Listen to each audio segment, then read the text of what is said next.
Assalamualaikum warahmatullahi wabarakatuh.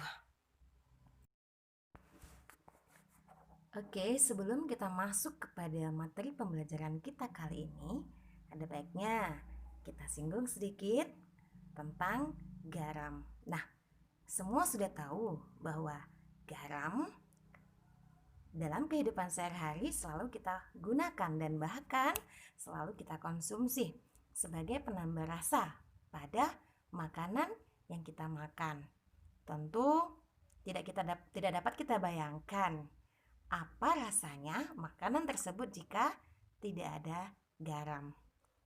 Nah, selain sebagai penambah rasa makanan, garam juga memiliki manfaat lainnya. Sebelum kita singgung apa sih manfaat garam yang lainnya, ada baiknya sama-sama kita dengarkan lantunan ayat suci Al-Quran berikut ini. A'udzu billahi minasyaitonir rajim. Bismillahirrahmanirrahim.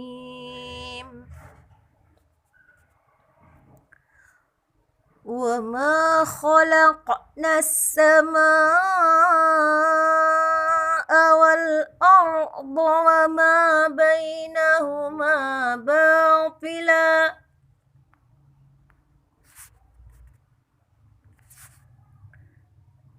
Dzalika dhannul ladzina kafaru.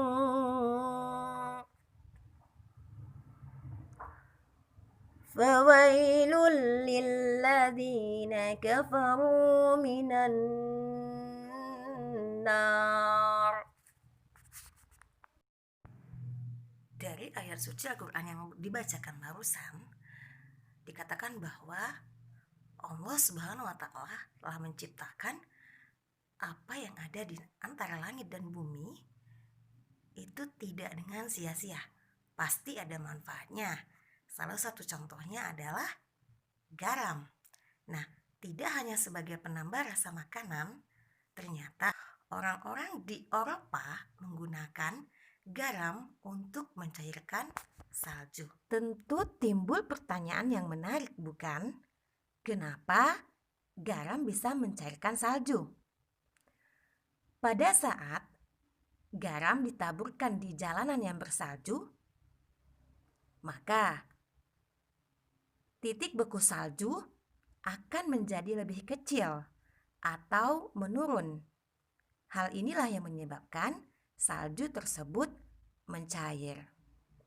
Nah, penjelasan ini berkaitan dengan materi yang akan kita pelajari, yaitu sifat koligatif larutan.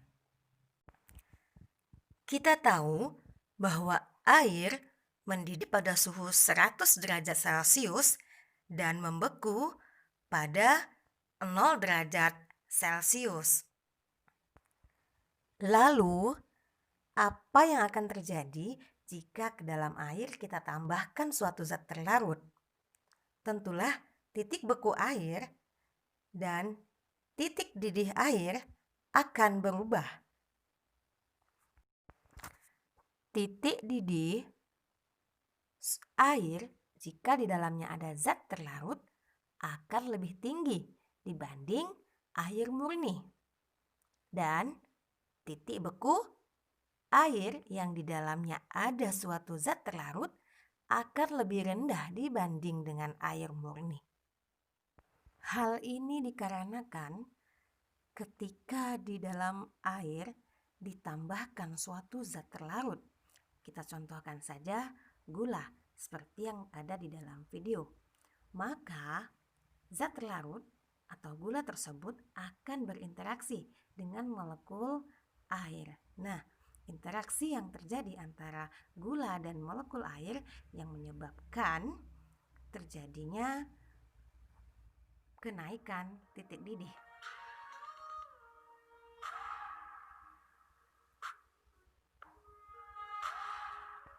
Lalu, apa yang akan terjadi Jika ke dalam air ditambahkan suatu zat terlarut, apakah titik didihnya akan tetap atau berubah? Nah, seperti yang ditampilkan pada animasi berikut, di dalam 1 liter air murni ditambahkan 58,5 gram natrium klorida NaCl atau setara dengan 1 mol. Dan secara perhitungan didapatkan bahwa titik didih campuran air dan garam tersebut menjadi 101,04 derajat Celcius. Selanjutnya, ketika 342 gram gula atau sukrosa atau gula pasir dimasukkan ke dalam 1 liter air, dan 342 gram ini setara dengan 1 mol, maka titik didih larutan tersebut menjadi 100,52 derajat Celcius.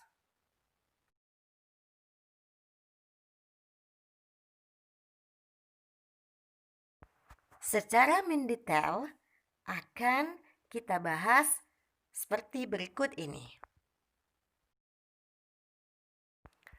1 mol garam dalam 1 liter air memiliki titik didih lebih tinggi dibandingkan 1 mol gula di dalam 1 liter air. Meskipun jumlah mol dari kedua zat tersebut sama, namun titik didih dari kedua larutan tersebut berbeda. Hal ini dikarenakan ada pengaruh dari jumlah partikel zat terlarut. Jika natrium klorida atau NaCl atau yang biasa dikenal dengan garam dapur dimasukkan ke dalam air, maka natrium klorida akan terionisasi menjadi 1 ion Na+ dan 1 ion Cl-. Nah, ionisasi jadi Na+ dan Cl- inilah yang berinteraksi dengan molekul air. Kemudian, jika gula pasir atau C12H22O11 yang biasa dikenal dengan sukrosa dimasukkan ke dalam air, molekul gula tidak terionisasi dan terjadi interaksi antara molekul gula dan molekul air.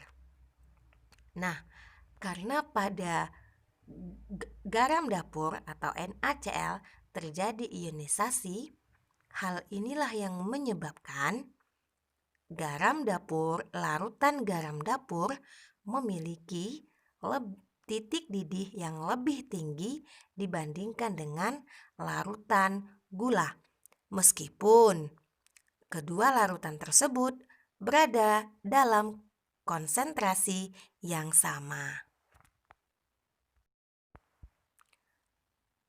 Baik, sekian penjelasan dari saya. Semoga bermanfaat. Assalamualaikum warahmatullahi wabarakatuh.